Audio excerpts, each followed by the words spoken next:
Could a beer and a curry cost him his job? Mr Starmer, will you resign, sir, if you're fined? Earlier he wouldn't say, but this afternoon, in a dramatic move, he said he would quit if fined. I'm absolutely clear that no laws were broken. They were followed at all times. I simply had something to eat while working late in the evening, as any politician would do days before an election. But if the police decide to issue me with a fixed penalty notice, I would, of course, do the right thing and step down.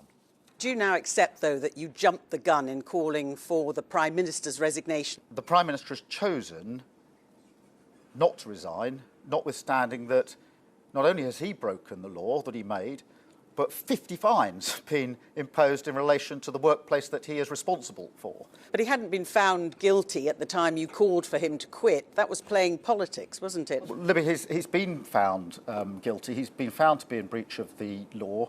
It was last year on the campaign trail that Sir Keir was seen drinking beer and eating a curry at the Durham Miners' Hall.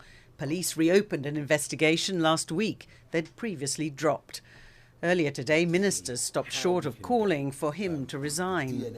Let's wait for due process. I don't want to judge him guilty. What I do judge him guilty. Some people would say that you're just scared of calling for him to go because that implies that the Prime Minister should resign as well. Not at all. What I'm saying to you is actually due process is important. The bit I won't support him on is the rank hypocrisy of using this, thinking it's a good political lever to pull, and now he's fallen foul of it. One former Labour advisor says Keir Starmer's promise to quit is a gamble, but one he had to take.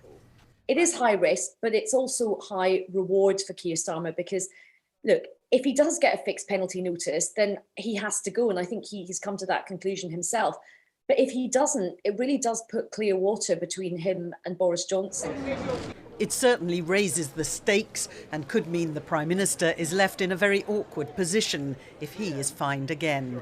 Libby Vina, ITV News, Westminster.